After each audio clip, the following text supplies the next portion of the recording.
In this morning's Health Watch, those dreaded spring allergies, they are back, and this season promises to be one of the worst in recent years. Dr. Alanna Levine is here with tips on how to deal with those sniffles and itchy eyes. Great to have you with us. Thanks, Rebecca. Unfortunately, this topic is a real pain for a lot of people. I've already started to see the symptoms. How bad is it going to be this year? Well, weather definitely plays a role in how bad the allergies are. It's been a weird weather season. I can tell you, I've started sniffling and sneezing myself. We're starting to see the tree pollens already. The grass pollens will follow shortly. So you want to be prepared. And the Asthma and Allergy Foundation of America has put together this list of the top 10 cities. They release it next week, but we got a sneak preview.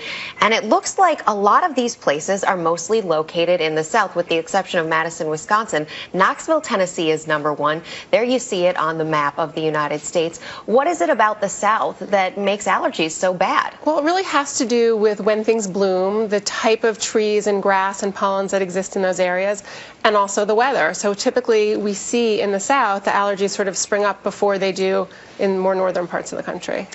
When you get to this point of the year and you start to get a sniffle, sometimes you think, well, is it a cold or is it maybe an allergy? How do you know the difference? It's really difficult to tell, especially in the beginning. If you're a person who finds yourself feeling like you have cold symptoms or allergy symptoms at the same time of year every year, then it's more likely to be allergies.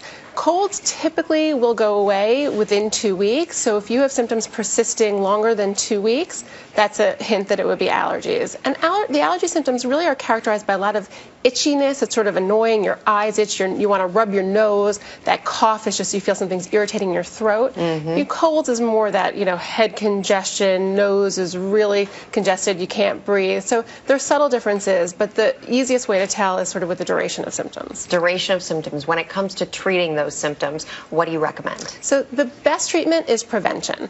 So I really recommend that if you're somebody who has allergies, that you stay inside during the early hours in the morning, because that's when the pollen counts tend to be the highest.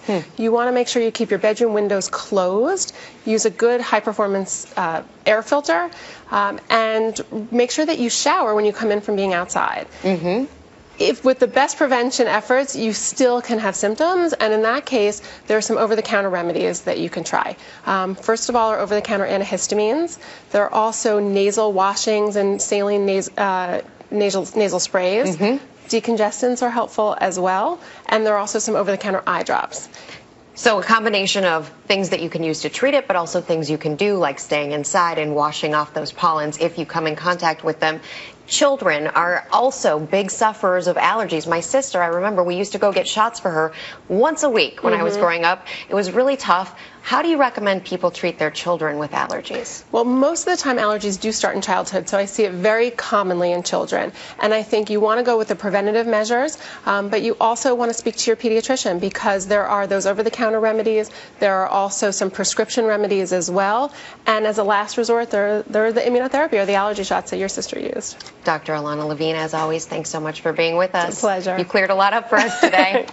For more tips to help relieve your allergy symptoms, go to WebMD.com and search spring allergies.